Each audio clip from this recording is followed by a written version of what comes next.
Hola Darío, y los saludo, bueno, a Pablo y a Hugo también, y a tus oyentes. Un gusto, Bueno, gracias por comunicarte. igualmente para nosotros, José, porque es cierto que por ahí, ahora ya en alguna otra función, ¿no?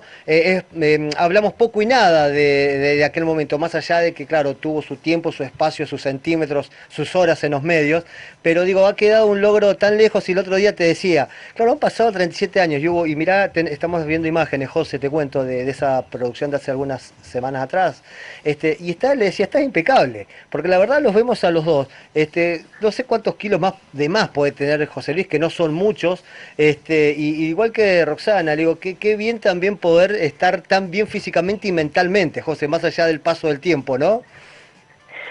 Bueno, eso es un regalo de Dios, es un regalo de la vida que nos permite tener salud y seguir. Yo en Totalmente, mi caso sigo haciendo actividad física, totalmente. si bien más a un modo recreativo, pero me hace bien, me Ujú, siento bien ujú. y siento que mi cuerpo me pide que haga algo, ¿viste? Totalmente, totalmente. Y me decías, porque Hugo sacaba rápidamente la cuenta, hacía 37 años, vos me decís que habías cumplido hasta hace muy poquitas semanas atrás 61, ¿no? 61 años cumpliste. Claro, el 2 de agosto Claro. cumplí 61. Le hace 63. Muy bien. Digo, ahí les contaba a los chicos y un poco, bueno, ponía en situación que es buenísimo, porque es cierto que por ahí no se ven todos los días con Roxana, pero que a veces no es necesario, ¿no? Son de esas personas que cuando se cruzan empiezan y te acordás, y fue buenísimo el poder empezar a recordar situaciones, porque, bueno, voy a contar intimidades, pero en esa producción justo aparece una persona, mientras estábamos armando esta producción, que alcanzó unos gráficos que estaban por tirarse y que este amigo que se llama Julio Sánchez, acerca unos gráficos sin saber que estaba José Luis y Roxana y empezamos a abrir el gráfico y empiezan a surgir, bueno, historias y demás. Pero digo, dentro de esas historias, qué es lo que recordás hoy con el paso del tiempo, José? A ver, te quedan las cosas lindas que cuando pasan los años empiezan a tener más fuerza. Claro, eh, Uno en ese momento no dimensiona lo que está haciendo y con el paso de los años sí, y la gente empieza a recordar y a, ujú, eh, digamos, aparecen las anécdotas, y aparece esto que mencionabas de el almuerzo con Mirta Legrand y totalmente. Susana Jiménez y bueno, esas situaciones no te las olvidás. No. Yo me acuerdo que en el 87 tenía 24 años. Claro, claro. Estamos viendo fotos, ¿no? De aquel momento y la verdad un niño, un niño.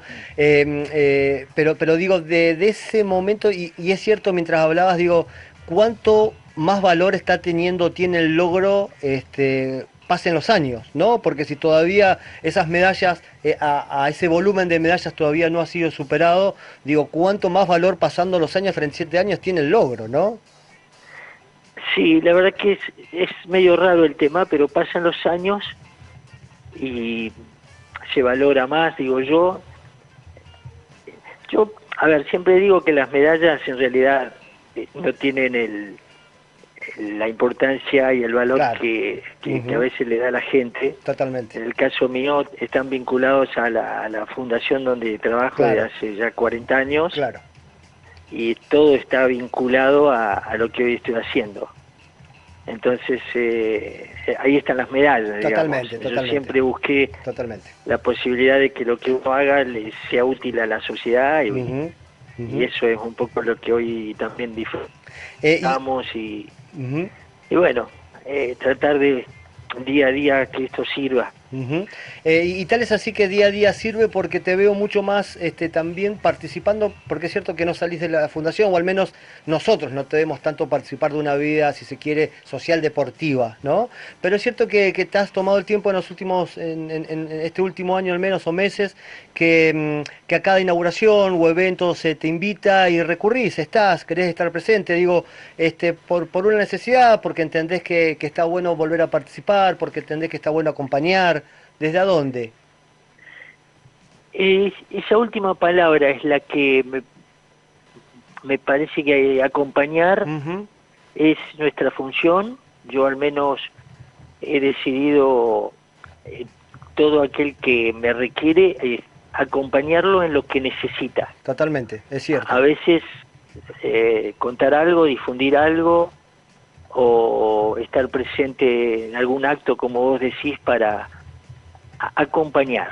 Ese es un poco el objetivo. También nos pusimos en modo capacitar, Bien, ¿viste? bien. Es un poco transmitir lo que hemos recibido, en mi caso de entrenadores técnicos. Siempre tengo en mi mente a don Benito Segura, que era como mi papá, mi entrenador, el presidente de la federación y el chofer de los autos que nos llevaban a los campeonatos nacionales. Qué bárbaro, qué bárbaro, qué bárbaro. Cuando recordás el momento, pues estaba, digo, ¿qué quedaron de, porque decías que esas medallas, que esos reconocimientos, porque en un momento compartías la medalla dentro de las fotografías e imágenes, compartías la medalla que le había quedado Roxana. Y yo te pregunté, ¿y tus medallas qué? Y mis medallas fueron para mis seres queridos, me decías, pues no sé si la verdad quedó alguna, ¿no? Yo regalé todas las medallas de los torneos nacionales, sudamericanos y panamericanos. Esa medalla que el otro día me hicieron llevar para la foto, se la pedí a mi mamá. Claro, era una bien, de las que tenía más cerca. Claro. Las otras no sé dónde están. Una está en el club español. Ajá. Y las otras, mira, la verdad que no me acuerdo. Una se la di a la iglesia, donde yo participaba, que era un poco el agradecimiento. Yo siempre dije a las oraciones que hacían mientras nosotros patinábamos. Totalmente. Y después un señor que falleció, que estaba enfermo y era un líder deportivo. Y creo que me falta una y no sé, la de los Panamericanos. Pero las 5 las regalé y yo siempre decía, cuando uno da, siempre vienen más. Sí, José Luis, discúlpame, pero hay más medallas, porque está la de Colorado, está la del Mundial de Italia, hay más medallas, ¿están todas? ¿Ninguna tenés? Sí, claro. No, todas las regalé, todas las regalé. Sí, me decía eso y yo también con la misma cara que vos te llevas sorprendido. Claro, digo, porque no es que hay una sola medalla. Pero, no es que ¿sabes qué Lozano ganó una medalla, ganó... Pero me dijo lo mismo que está diciendo, ¿sabes qué? Cuando vos das vuelve, y desde ahí yo entiendo que este tipo de cuestiones... Porque además hay también títulos nacionales. Sí, por supuesto, montón, sí, montón. Argentinos, ¿no? Sí, claro. ¿Cuál fue el momento que te queda grabado? Porque digo, que es relevante, Hugo sacó la cuenta, 37 años de aquel logro, el 12 de agosto se conmemora el Día del Deportista Neuquino un poco por los logros de ambos. ¿Qué es lo que queda de todo eso? Digo, más allá de haber pasado también, como decía, un momento en el que podrías haber sido tranquilamente Olimpia de Oro, donde tuviste un recorrido por medios, ¿no? Exponiendo no solo a nuestra provincia, digo, en un pedestal, sino también, por supuesto, a la disciplina. ¿Qué queda? Yo he contado una anécdota que a mí me hizo muy bien y la pude reflexionar al pasar los años. Y tiene que ver con las ruedas que usé en Indianápolis, que eran ruedas que no tenía nadie, eran ruedas viejas, pesadas, de años anteriores, pero yo me las llevé de Neuquén porque las conocía todas. Más blanda, más dura, más alta, más baja, y recuerdo que armé un juego de ruedas que yo conocía muy bien porque eran mías. Claro. Y el resto de los compañeros, la tendencia que siempre hay, te compras la última rueda. Claro, lo último, claro, sí. Los norteamericanos tenían hasta fábricas específicas para de acuerdo al peso del cuerpo, etcétera. Y yo digo, correr con mis ruedas me ayudó a ganar.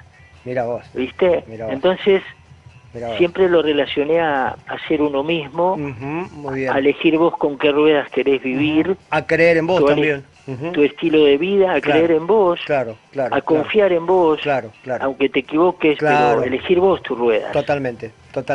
Y eso me ayudó mucho y es lo que más recuerdo como tal vez la anécdota más linda. Me quedo con eso, en creer en uno y creer en vos, me quedo con eso. José, nada, queríamos tenerte unos minutos, hacía mucho que no te veíamos, fue buenísimo poder verte hace poco y la verdad que lo seguimos haciendo, me pone muy contento el poder hacerlo públicamente, el poder retomarte de alguna manera, así que bueno, la seguimos hacia adelante si te parece. Sí, te mando un abrazo, Darío, y Hugo y Pablo y al resto de los oyentes. Dale, gracias José, un abrazo grande, gracias por Un los abrazo minutos, grande. Gracias.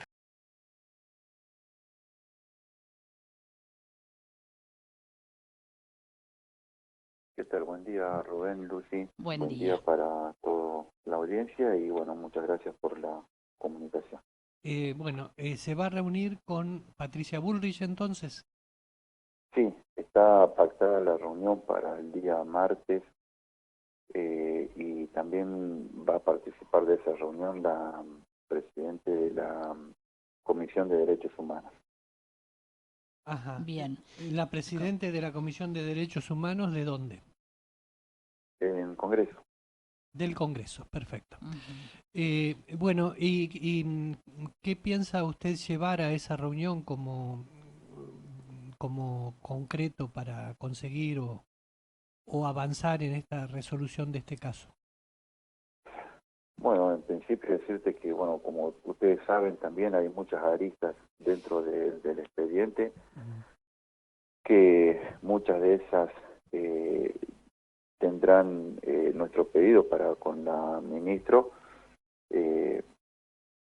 desde el tema de seguridad y también pedirle quizás aprovechar la oportunidad de que se abran las puertas hacia lo que es justicia, ¿no? Porque por donde mires el expediente hay muchas falencias, y quizás algunas hasta profesan muchas mentiras por parte de algunos autores, ¿sí? Como ser, por ejemplo, esta reconstrucción que se hizo en diciembre del año pasado, donde hay un comandante de gendarmería que de una manera pero totalmente absurda, planteando una hipótesis de suicidio, cosa que está solamente en la cabeza de él, porque todas las pruebas científicas que hay en el expediente indican que estamos parados frente a un asesinato. Claro. Juan, usted tuvo un episodio muy impactante allí en el acto del aniversario de Zapala con el gobernador. Hubo compromisos de reuniones con autoridades provinciales. ¿Eso se concretó? ¿Logró apoyo? ¿En qué quedó esa situación? Bueno, lamentablemente tengo que decir que nuestros máximos representantes, ya sea hablando desde la ciudad de Zapala, nuestro máximo representante sería el intendente, como así también el gobernador, del que estamos hablando en este momento, nos han dado la espalda, porque ese día yo no me presenté así abruptamente y de la nada. Nosotros, como ciudadanos que respetamos, ¿no?, las instituciones y sobre todo las personas, le hemos presentado 2 notas al gobernador para que nos reciba con anterioridad. ¿Sí? La última nota se la presentamos cuando vino a inaugurar el Monumento del Soldado. Sí. Y nunca nos atendió, nunca nos llamó, nada. Y o sea, usted día del acto, no se ha reunido con ningún funcionario de la provincia. A eso iba. Antes de ese acto, antes del acto del aniversario de Zapala, 2 días antes, yo ya, por otros medios, había conseguido una reunión con el ministro de Seguridad, que también previamente habíamos hablado con él y se había comprometido a ayudarnos.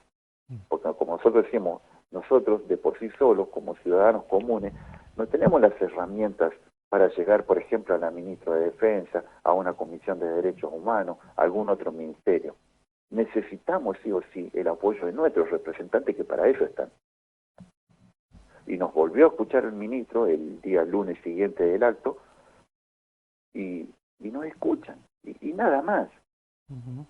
No hacen nada, no hicieron nunca nada, hicieron por solucionar el asesinato, o por lo menos que se investigue el asesinato de un zapalino, de un neuquino, nuestros representantes. ¿Usted qué esperaría? ¿Que el gobierno intervenga directamente en el proceso judicial como creyente o algo así?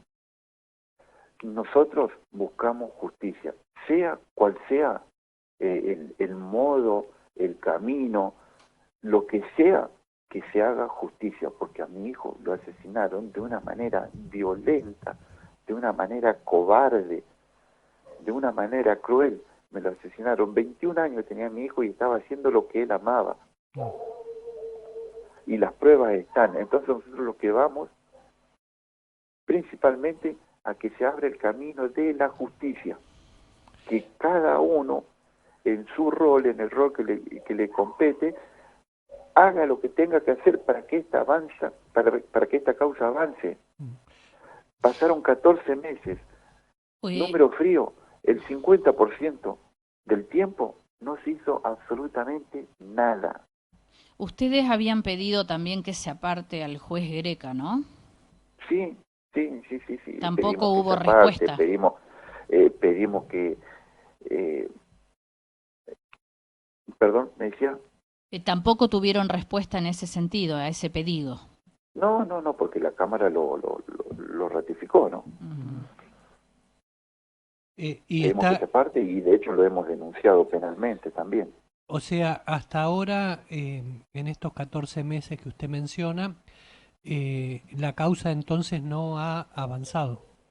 No, desde diciembre del año pasado, que fue el 26 de diciembre, esa pseudo reconstrucción que fue una puesta en escena por parte del juez y el payaso de gendarmería, Iglesias, el comandante Iglesias.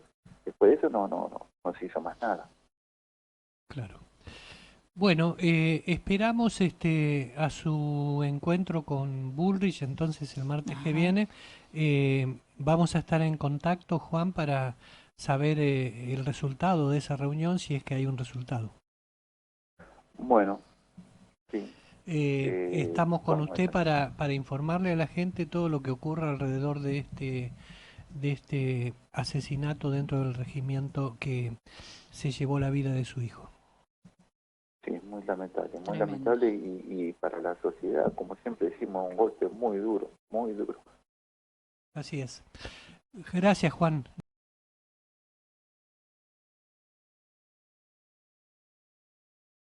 Hola Luciano, buen día a todo el equipo y la audiencia, muchas gracias. Bueno, al contrario, te agradecemos nosotros por estos minutos y decía un poquito, ¿no?, en esta breve introducción que hacía, Cabiahue, sinónimo de aguas termales, sinónimo de belleza y sinónimo ahora de que también no solo sus aguas termales, sino que las aguas de su lago también tienen beneficios para la ciudadanía, para la humanidad en general.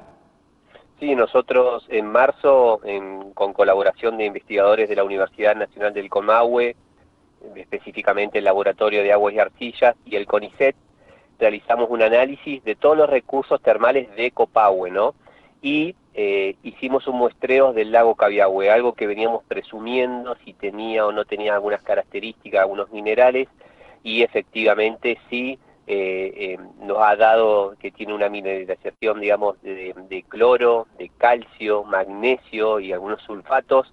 Entonces esto nos abre una gran puerta para pensar que estas aguas se podrían usar también para alternativas y demás, para uso terapéutico, así que la verdad que es una gran noticia que hoy estamos ahí difundiendo, ¿no? Claro. Matías, con nuestro medio, gracias a Dios, con la tecnología hoy llegamos a todos lados, ¿no? Entonces por ahí hago este hincapié porque seguramente la gente de la zona, de la región, conoce de los beneficios de las aguas de Cabiahue, ¿sí?, de las aguas termales puntualmente, pero si le tuviésemos que explicar qué clases de beneficios estamos hablando a esa gente que justamente no está al tanto de todo esto, ¿qué le podemos comentar puntualmente de esto que estabas mencionando, no? Nosotros hoy, digamos, tenemos un recurso único al pie del volcán Copahue, un volcán activo, uno de los únicos volcanes activos de nuestro país, y en un contexto único, maravilloso, con araucarias milenarias, en donde tenemos aguas de distintos minerales con distintas propiedades en Copahue, ¿no? Y es un lugar único que estas condiciones se da solamente en Japón y en Islandia, y lo tenemos a tan solo unas 4 horas de nuestra Neuquén capital. Entonces, tenemos un lugar único y mágico, y ahora se suma esto, ¿no? Que el lago de Cabiahue, estas aguas que son aguas frías y aguas profundas, que uno, bueno, no se puede bañar y demás, porque son muy profundas y frías, pero sí tienen propiedades. Entonces, bueno, tenemos mucho para desarrollar, mucho para trabajar, mucho para investigar, para saber bien cuáles van a ser estos beneficios, ¿sí? Pero contarles que nosotros en Cabiahue ya bajamos las aguas de Copahue, bajamos los fangos y hacemos diversos tratamientos para muchísimas patologías, y la verdad que hoy saber que también el lago de Cabiahue se nos abre como otra puerta, ¿no? Claro.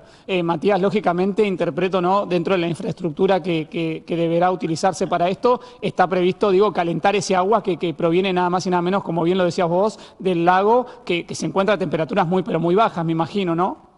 Claro, nosotros hoy el ente provincial de Termas posee un terreno sobre la orilla del lago, entonces, bueno, para pensar, que hasta se podría pensar en un complejo de bañoterapia, para como lo hacemos en Copahue, que nosotros las aguas las tomamos, pasan por una serpentina, se calientan y uno se puede hacer un hidromasaje, se puede hacer una inmersión para distintas terapias, ¿no?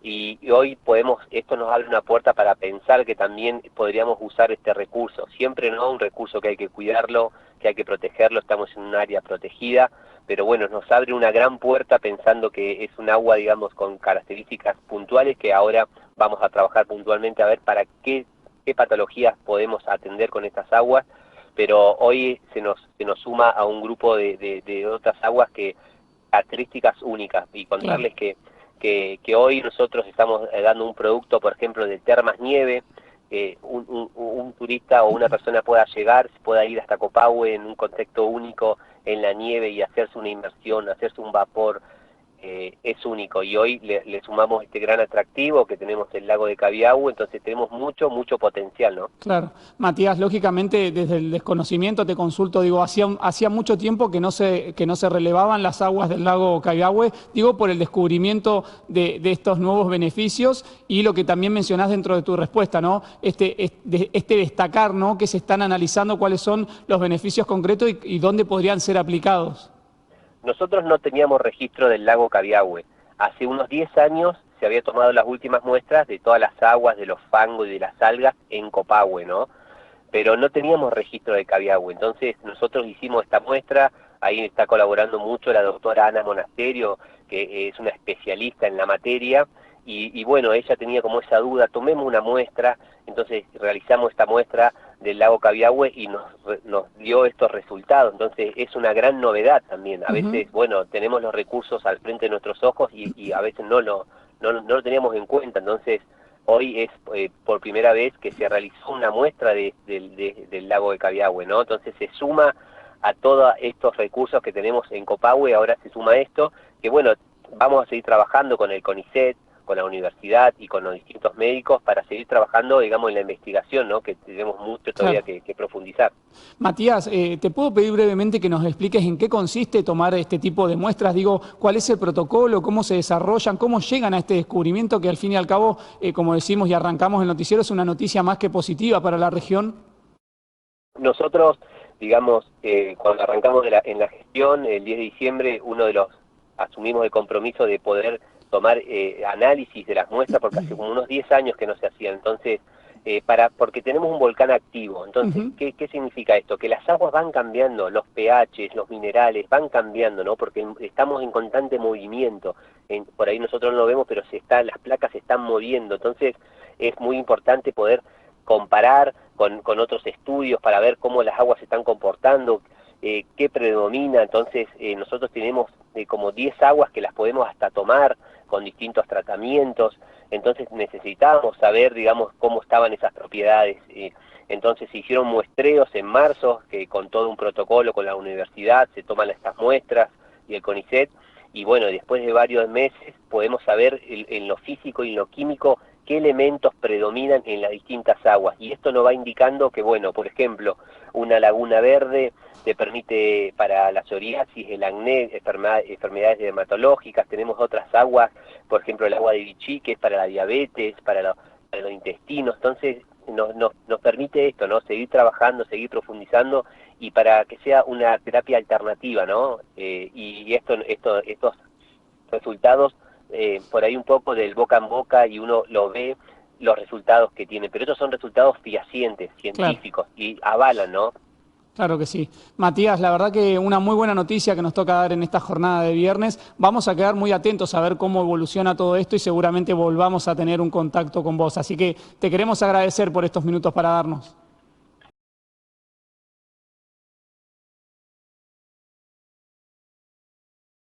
Buenas tardes para usted, para el equipo y para la audiencia. Muy bien, gracias a Dios. Bueno, habíamos estado viendo en alguna medida en ese sentido en Cava en estas semanas, si mal no recuerdo, ayer, antes de ayer, y la verdad que me estaba haciendo esa pregunta. Yo también digo, si era algo para discutir acá en la provincia de Neuquén.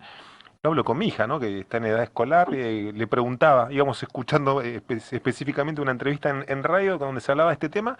Le digo, ¿cómo es el tema del celular en el aula acá? ¿Qué les dice la profe? ¿Cómo se trata? Y es que los pibes están con el celular en el banco, reciben mensajes. Es cierto que se usa para estudiar también, en algunas materias, pero bueno, están planteando alguna medida, alguna alternativa como para ir regulando esto dentro del aula, ¿verdad?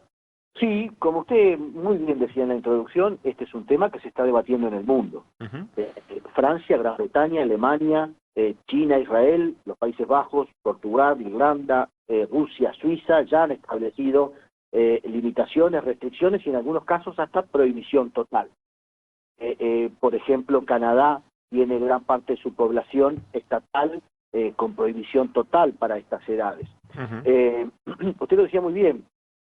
Y nosotros, en función de esa realidad de que se usa el celular no para cuestiones estrictamente educativas o curriculares, es que estamos planteando una limitación, no una prohibición. Es decir, nosotros estamos planteando exactamente una limitación que se va a poder utilizar en dos casos o con dos condiciones el celular. La primera es que tiene que ser fines absolutamente curriculares y educativos, y la segunda es que tiene que haber comunicado oficialmente al padre, tutor, madre del alumno que se va a utilizar en determinada fecha, por determinado tiempo y con determinado objetivo. Es decir, cumpliendo esas dos consideraciones, el docente va a poder permitir que los alumnos a fines educativos utilicen el celular. Pero como usted muy bien decía, cuando reciben un mensaje, cuando están a la expectativa de una red social, los chicos pierden el foco y a la ya alicaída calidad educativa que existe hoy en Argentina y a la realidad a la que no escapa la provincia de Neuquén, si encima el foco no está puesto en la currícula, indudablemente cae sustancialmente el rendimiento académico de los menores. Entonces, en función de eso es que estamos proponiendo, como todo lo hemos hablado un montón de veces, todos los proyectos que desde esta banca se presentan pretenden ser disparadores de debate. Esto es una realidad que pasó de ser un dispositivo, una herramienta educativa, a ser hoy una herramienta para dispersar absolutamente la atención de los menores y bajar en su calidad educativa. Entonces, esto es un debate que tenemos que dar con el Consejo Provincial de Educación, con el gremio docente, con el Colegio de Psicólogos Sociales de la provincia de Neuquén, es decir, y todo otro actor de la realidad educativa, de aprendizaje, la realidad social de los menores, porque aparte hay otra cuestión que tiene que ver, además de la cuestión de si adquieren miopía rápidamente o prontamente los menores, o si ven disipada su atención. Hoy los menores, al acceder a las redes sociales, son sujetos pasivos de la posibilidad de ser víctimas de estafas, de grooming, de ciberacoso. Es decir, hay toda una cuestión que intentamos abordar a partir de plantear este debate. Hace 2 semanas atrás recibimos especialistas, sociólogos, psicólogos sociales que vinieron en conjunto con las autoridades del IJAN. Y hoy hay una realidad que los menores están apostando en páginas no autorizadas por Internet. Sí, hablábamos días atrás de ese tema también acá con algún proyecto, bueno, con la diputada Obre, si mal no recuerdo. Pues, entonces, toda esta cuestión es un universo vicioso que debemos atacar. Entonces, me parece que claramente en los hogares tiene que pensar la primera limitación. Esto hay una cuestión de responsabilidad parental, claramente acá, y después, por supuesto, poner su granito de arena al sistema educativo, primero, potenciar la prevención de todos estos problemas, y por el otro lado, potenciar también la calidad educativa al impedir que los chicos disipen su atención o dispersen su atención en cuestiones no curriculares. Claro, porque venimos de un escenario donde fue un instrumento clave educativo en la pandemia, ¿no? Cualquier pantalla, los celulares, las computadoras personales en los hogares, digo, y bueno, el celular como ese nexo con la educación durante un par de años. Y también, bueno, ese cambio de paradigma que todavía estamos evaluando y el impacto que tuvo a nivel social, y que, bueno, que día a día también nos da algunas pistas de este momento histórico, digo, por hechos de violencia, por estafas, por cuestiones como las que mencionaba recién del mundo de las apuestas, digo, eso en la mitad negativa de la cuestión, pero fue una herramienta muy importante en términos educativos, pero al mismo tiempo, bueno, es como que quedó el imperio del todo, ¿no? Dentro del aula, ¿no? Como que es, o sea, si bien sí es una herramienta efectiva y los profes lo usan también, digo, también le entran WhatsApp, le entran en las redes sociales y lo usan y dispersa también un poco mucho, dicen algunos especialistas, la atención educativa dentro del aula, ¿no? ¿Qué están previendo, digo, en ese sentido? ¿Está todo por discutirse todavía o tiene ya algunas certezas dentro del proyecto en ese sentido? A ver, yo creo que lo ideal acá es que un tema tan trascendente no sea abordado a las apuradas, sino que, vuelvo a decir, con la consulta de todos quienes pueden sentirse con derecho a opinar en un tema tan sensible. Claro. Me parece que dentro de la educación pública, aparte de los docentes, están los psicopedagogos, vuelvo así, está el colegio de psicólogos de la provincia. Me parece que se debe abordar desde varias aristas y buscar que podamos sancionar una herramienta para los docentes, para el sistema educativo, pero también para los padres. Es decir, si hoy los padres tienen esta limitación, podrán decir, habrá que ver la reglamentación después, si los chicos no llevarán los celulares o no se estará permitido llevar cuando no hayan sido notificados que van a ser utilizados en tareas curriculares, o si los podrán llevar pero dejarlos en un lugar específico mientras no sea requerido. Es decir, eso habrá que verlo en la reglamentación, pero lo cierto es que estamos ante un problema serio. Claro. Estaba viendo algunos datos respecto de cómo cada país o algunos países que están regulando en esta materia lo están abordando, ¿no? Francia tiene legislación desde el 2018, está prohibido por ley el uso de celulares en ámbito educativo. Estados Unidos es el imperio de cada distrito del país, bueno, la definición, pero tiene regulación en la materia. Bueno, un poco lo que usted nos decía también. Alemania reguló el uso de los celulares, donde cada estado también decide cómo se trata el tema. Italia, China, Noruega, es decir, el mundo ya lo hizo y bueno, hay que dar ese paso.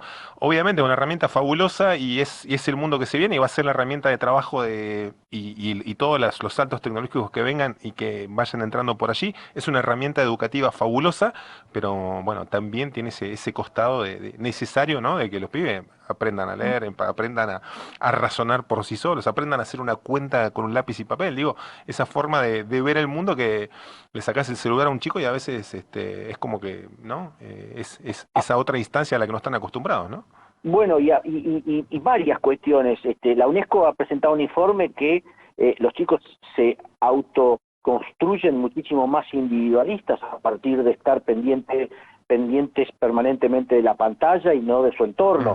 Entonces, varias cuestiones. Nosotros hemos, este disparador, esta propuesta, ha sido para nivel inicial y primario, porque entendemos que en los adolescentes lo que hay que generar, más que prohibiciones o limitaciones, es generar conciencia de responsabilidad. Claro. Entonces, los chicos chiquitos de primaria, bueno, la actuación protectora, en todo caso, del docente o del sistema educativo, a la par de sus padres, parece que es lo que corresponde. Pero en cambio, en los adolescentes, me parece que lo que hay que instar, fomentar, es generar la conciencia de responsabilidad. Entonces, más que las limitaciones y prohibiciones.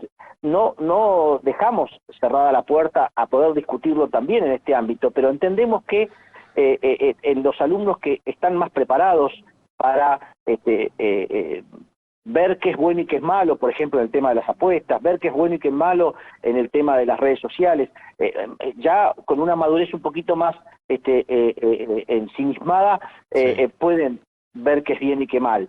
Pero también, ahí no lo meto en ese debate un tanto escabroso, digo, quizás a los fines políticos, pero digo, se aburren en el aula los chicos también, ¿no? Les está pasando eso. No es justificativo y ahí es donde tiene que estar el Estado y tiene que estar los docentes y tiene que estar los padres, digo, pero dice, aprendo más en el celu a veces que lamentablemente ocurre también esto, ¿no?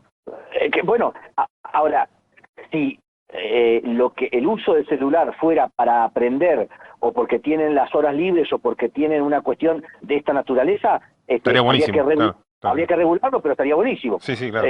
Ahora, el tema es hoy que ante una hora libre, bueno, hoy con la realidad de los paros, no lo quiero ni pensar, no se busca ocupar ese tiempo en o completamente en una tarea educativa, sino obviamente en la navegación en las redes.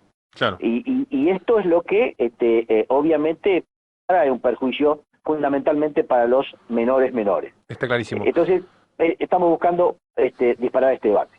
Carlos, muchas gracias, que tengan muy buena tarde.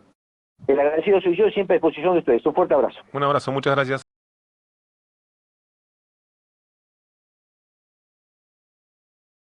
Y nos metemos a conversar ahora con el señor Jorge La Peña, presidente del Instituto Argentino de Energía General Mosconi, que nos ayuda cuando lo molestamos a desasnarnos sobre temas de energía. Jorge La Peña, gracias por atendernos. Luciano Muñoz y Santiago Montórfano los saludan. Buenos días, un gusto estar con ustedes. Bueno, lo molestamos, Jorge, porque queremos que nos ayude, si es posible, a dimensionar la planta de GNL que se va a construir en Sierra Grande, provincia de Río Negro, porque por aquí, por la zona, hay mucha algarabía, mucha felicidad, y bueno, nosotros queremos entender si es justificada o no, digamos, ¿no? Bueno, entiendo que la algarabía puede ser justificada en la medida de que si la planta se instala,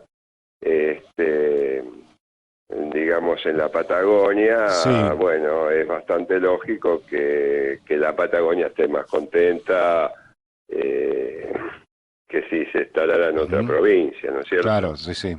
Ahora, esto hasta este punto. Lamentablemente no ha sido muy transparente el gobierno, el gobierno de Milei, no ha sido muy transparente respecto a las razones por las cuales esto se hace, ni a la explicitación detallada del proyecto. Estamos hablando de una inversión de 30.000 millones de dólares, que puede llegar a 50.000 millones de dólares, algo impresionante.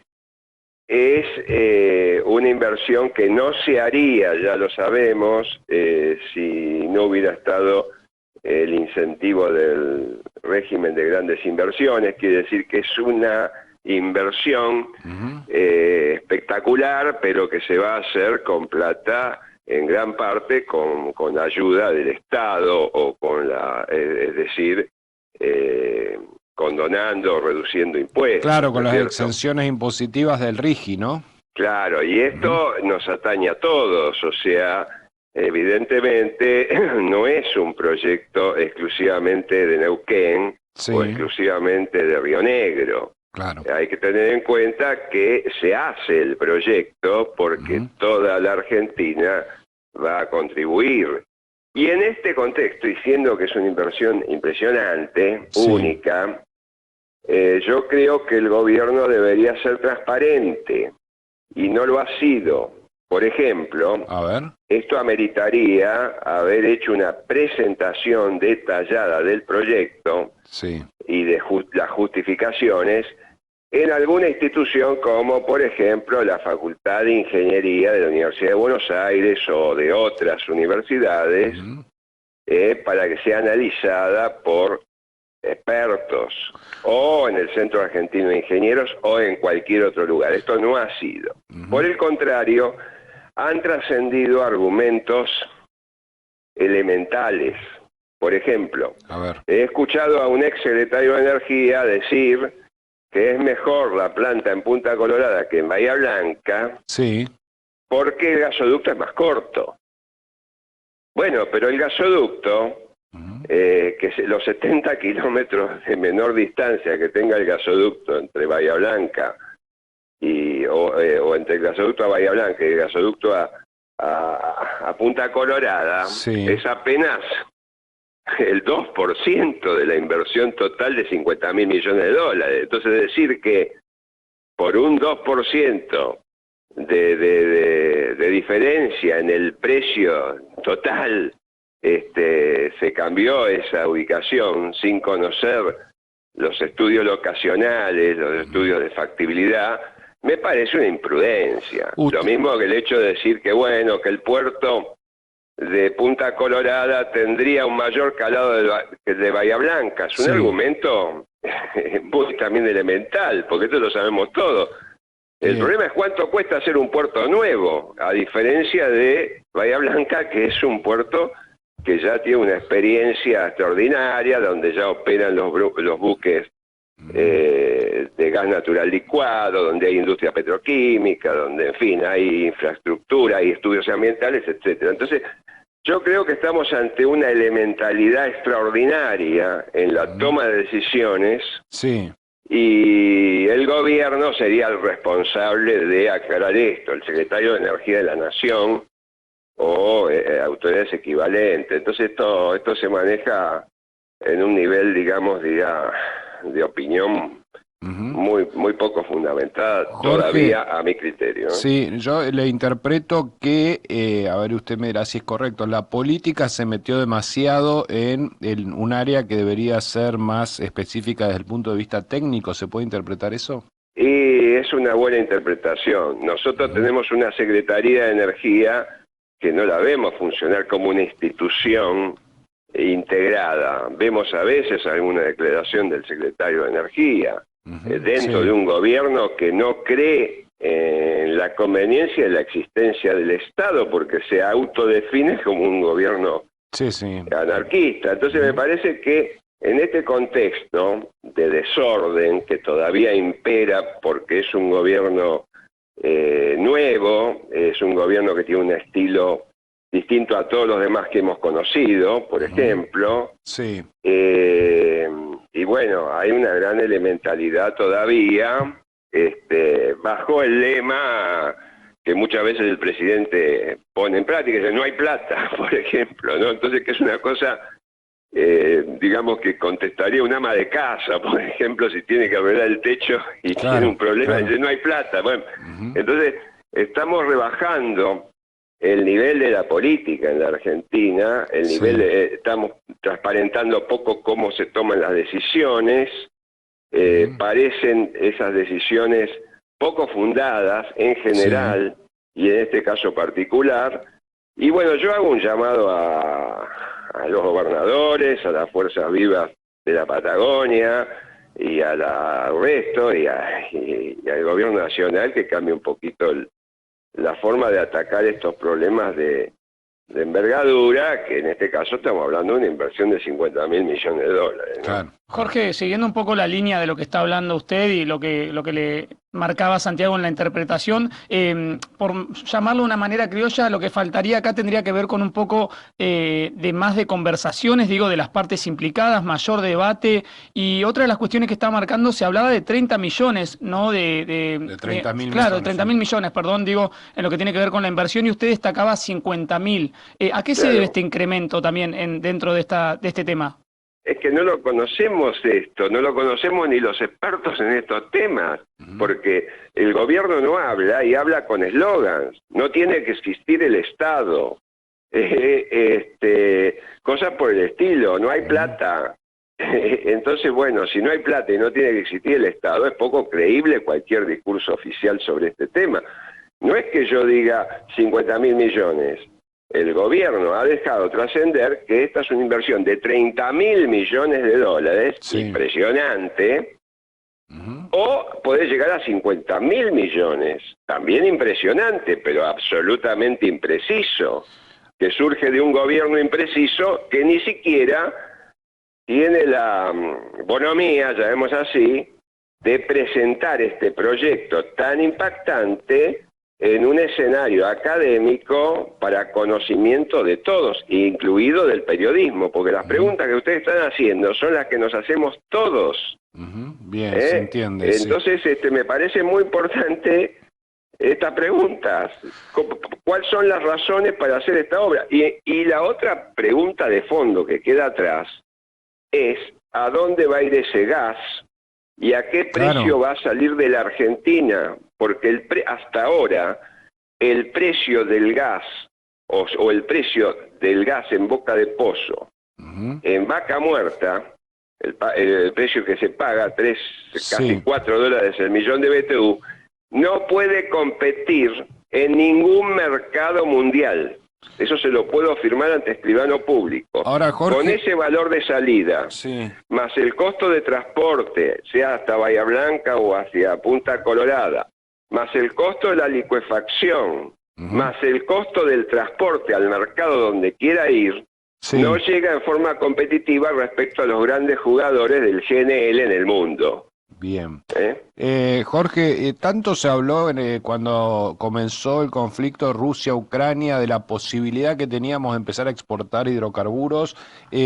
Bueno, ahora usted me cuenta que no somos competitivos ni siquiera con esta planta de licuefacción y demás. Es decir, ahora tendríamos la oportunidad de exportar, pero nos falta mucho todavía para ganar algo de ese mercado que se generó a partir del conflicto bélico, ¿o eso ya es noticia vieja? Mire, no, es tal cual. El gas, ya sabemos que este gas no sería competitivo porque el gobierno ha dicho que sin el RIGI no se haría. Por lo tanto, no es un proyecto, digamos, es un proyecto que ya necesita una ayuda del Estado. Claro, no es viable si uno va a la inversión privada. Ya lo dijeron, eso es lo único que ha trascendido. Este proyecto no se haría sin el RIGI. Por lo tanto, es un proyecto que no se hace sin la plata del Estado. Claro, ¿De acuerdo? Y el Estado somos todos. Primer punto. Segundo punto, ¿cuál es el precio del gas? Por ejemplo, ¿cuál sería nuestro gran competidor o nuestros competidores para abastecer, por ejemplo, Europa? Teniendo en cuenta que la guerra de Ucrania con Rusia puede restar el gran aporte ruso a Europa. Entonces ese aporte que no haría Rusia, habría que hacerlo, por ejemplo, de Occidente, por ejemplo, desde Estados Unidos. Y desde Qatar, grandes jugadores. Bueno, en ese sentido, Argentina tiene precios que hoy en Boca de Pozo son el doble o el triple del de Estados Unidos. Entonces, Argentina, ¿cómo va a competir con el gas de Estados Unidos si es 3 veces más caro en la salida del yacimiento? Y todavía tiene que construir la infraestructura. ¿Y cómo va a competir Argentina con Qatar, que es el segundo exportador mundial de gas natural licuado? ¿Y cuál sería la alternativa, Jorge? ¿Buscar otros mercados y no ponernos a jugar en primera, digamos? La alternativa es bajar el precio y no lanzar proyectos si no sabemos que no tenemos el precio competitivo. Bien, se entiende. Y si no, la otra alternativa es abastecer el mercado regional. Bien. Es decir, los gasoductos que están construidos e inactivos que van hacia el Pacífico serían el primer objetivo a abastecer. Bien. Es decir, si nos sobra gas ahora, como antes nos faltaba, es el momento de reponer el gas hacia el Pacífico. O sea, salir hacia Chile, por ejemplo. Claro. Reconquistar ese mercado. Si no nos da el cuero para reconquistar ese mercado y tener la salida al Pacífico, donde sí puede haber grandes compradores, me parece que estamos todavía en pañales. Bien. Es decir, ¿por qué? Segundo, abastecer el mercado brasileño. Bueno, entonces tenemos un mercado local, pero para eso tenemos que salir de Neuquén a precios mucho más bajos de los precios en boca de pozo del gas de Neuquén actuales. Bien, ¿y cuáles son si los...? nosotros salimos de Neuquén a precios más bajos, el primer beneficiado va a ser el consumidor argentino. Bien. Va a bajar el precio del gas y debe bajar el precio del gas en la Argentina, como consecuencia de la implementación de estos proyectos masivos. Jorge, ¿cuáles son los costos que primero habría que atacar en la producción para que podamos tener un precio de equilibrio o de oferta más bajo?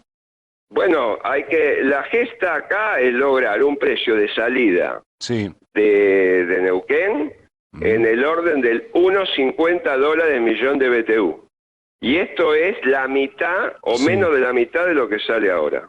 Claro. Así que debería ponerse la industria a debatir y a analizar en qué medida puede la industria gasífera de producción de vaca muerta producir en Neuquén, en boca de pozo, a $1.50 millón de BTU, que sería más o menos el costo del Henry Hub, del precio del gas en Henry Hub en Estados Unidos, que sería uno de nuestros grandes competidores. Bien, sería en el mundo, ¿no? Llegar a ese precio sin subsidios estatales, porque si no estamos siempre en la misma, ¿no? O sea, tendría que ser una lógica de recorte de gastos desde la óptica del privado que produce.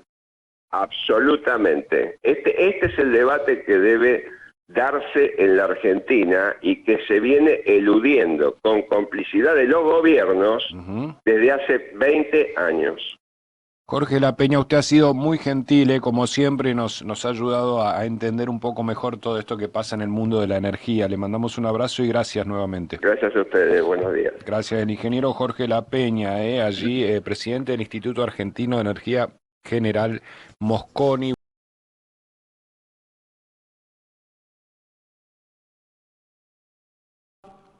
Hola, Luciano Muñoz. ¿Qué tal? Buenas tardes. ¿Cómo estás, David? Muchas gracias por atendernos.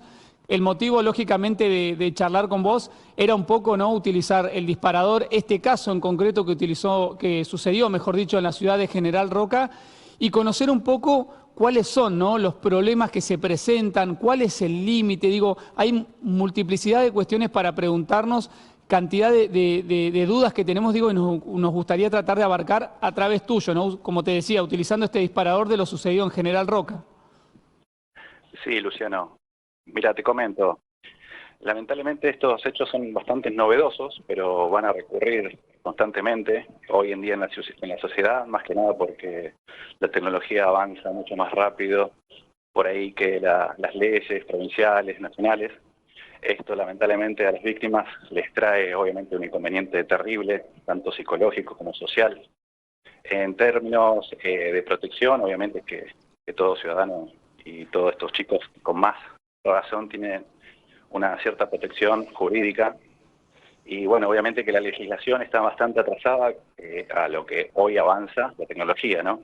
Claro, sí, un poco como te decía en la presentación de tu persona, digo, uno desde la ciudadanía en general, o como suelo mencionar yo, a veces por ignorancia se hace estas preguntas, ¿no? Se pregunta cuál es el límite, cuál es el amparo que uno tiene de la ley ante este tipo de cuestiones que además, digo, cobran relevancia de este tipo. Digo, deja de ser un hecho que puede llamarse o mencionarse, ¿no?, como una macana, ¿sí?, por bajarle el tinte, pero pasa a tener estos componentes, ¿no? Las imágenes son divulgadas a través de páginas web y esto se transforma en una situación muy compleja, ¿no? Claro, en este caso es más complejo porque los hechos son producidos por menores de edad. Claro. Entonces, el límite, en verdad, todo límite de derecho termina donde empieza el otro, el de la otra persona. El derecho acá, en este caso, el de la imagen.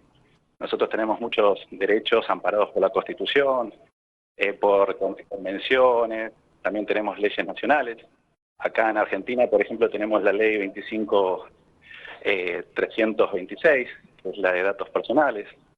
También, obviamente, el Código Civil nos protege en este contexto, que obviamente que toda imagen tiene que estar autorizada.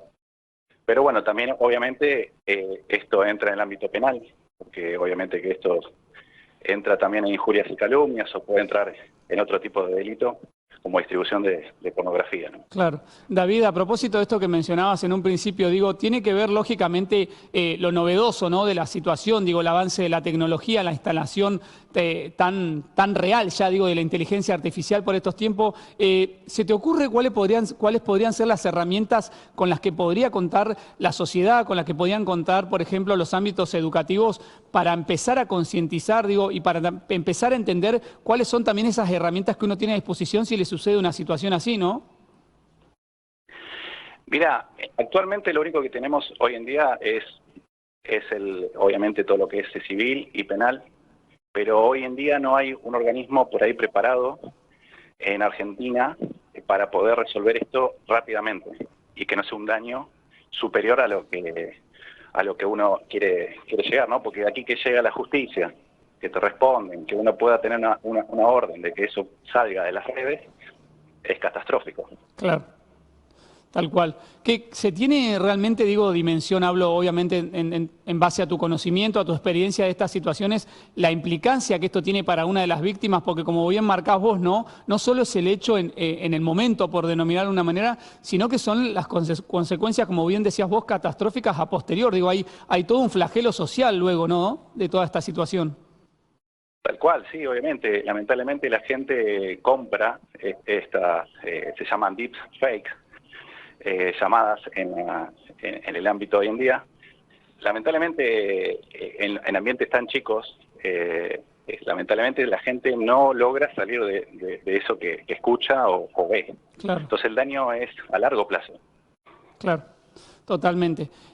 Uno entiende, lógicamente, a través de la información con la que entra en contacto y se va nutriendo, digo, que en este tipo de situación, por ejemplo, el caso de General Roca, en el marco legal, digo, la responsabilidad cabe, lógicamente, para los padres, ¿no?, de estos menores que han realizado esta maniobra. Tal cual. El tema civil, sí. El tema penal, obviamente, si estos menores tienen una mayoría de edad suficiente como para ser juzgados, van a tener obviamente el día de mañana una posible condena, pero mucho más atenuada que una persona adulta. Claro, totalmente. David, volviendo... Sí. Ese también es otro problema, ¿no? Porque hay menores. ¿Cómo hacemos hoy para concientizar a un menor del daño que puede producir eso? Más allá de que uno después, más adelante, pueda seguir con la justicia, pero estaría bueno que haya un programa provincial o nacional que hable de esto, ¿no? Claro. Claro, un poco iba a ir con la consulta, ¿no? Digo, volviendo un poco cuando te mencionaba esta cuestión de las herramientas, digo, ¿se te ocurre que una de ellas podría ser la creación de talleres o digo de espacios que justamente concienticen no solo a la implicancia en términos positivos de la tecnología, porque hoy forma obviamente parte de un espacio áulico el teléfono seguramente en la mayoría de los jóvenes, pero también también saber los límites o conocer cuáles son los cuidados o cuáles son los posibles riesgos como estas situaciones, ¿no? Sí, como toda herramienta siempre tiene su lado positivo y su lado negativo.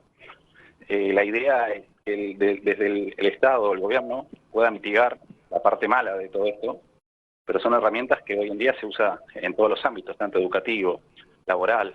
Nosotros los abogados nos ayuda un montón el tema de la inteligencia artificial y cada día va a estar más implicado en la sociedad. Uh-huh.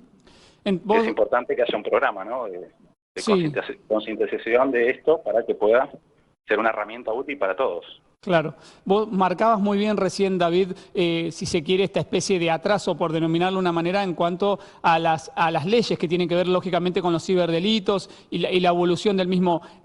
¿Nos posiciona negativamente, esto hablo a nivel país, digo, respecto al mundo? ¿Hay expectativas de que esto mejore? Digo, porque uno entiende que la tecnología es un fenómeno, lógicamente, mundial. Digo, y me imagino que Argentina, como bien mencionabas vos, se encuentra atrasado, pero ¿hay intenciones concretas, digo, de mejorar en este sentido? Que yo tenga conocimiento, no he escuchado que haya un proyecto. He escuchado que se ha hablado hace muy poco, pero lamentablemente no se han llamado expertos en el tema de inteligencia artificial. Como te vuelvo a decir, todo nosotros vamos atrasados, incluso nosotros firmamos un tratado de Budapest en el año 2000 y hasta el día de hoy no lo hemos implementado. Somos uno de los pocos países que ha firmado y que no lo ha puesto en práctica. Claro. Incluso, bueno, hoy se está usando inteligencia artificial en el ámbito judicial. Sí, sí, es donde uno, digo, está en todos lados, ¿no? Como vos bien nos van mencionando. De hecho, un poco el comentario también lógico entre nuestros colegas es ese. Hoy nos planteábamos también que entra en debate, digo, la baja de imputabilidad, ¿no? También en el caso este son menores, digo, uno se debate también estas cuestiones si se debería tratar o no la baja de imputabilidad, justamente para ver de qué manera se puede resolver esta situación. Mira, yo estoy más o menos como un dilema porque hay que ver si eso funcionaría. Claro. Yo la verdad que no me he puesto a hacer una opinión por ahí más profundizada, pero por ahí no sé si es la solución exclusiva para esto. Para mí, en mi entender, yo prefiero una educación que los chicos entiendan el daño que puede producir a largo plazo y mostrarles herramientas mejores a que pueden sacarle mejor provecho, ¿no? Claro. Tanto lo artístico como lo educacional. Sí, sí, desde la franja obviamente de concientizar, ¿no? Esto que marcábamos, ¿no? Talleres, capacitaciones, información para saber lo que se tiene en mano, ¿no? Un poco me entiendo que va por ahí tu análisis, David. Claro, no sé si sería una solución bajar la imputabilidad. Le tendría que evaluar bien, lo tendría que estudiar bien, pero para mí la base está en esto, ¿no? De empezar a educar, a generar una buena producción de ese contexto de inteligencia artificial que día a día va a ser exponencial. Claro.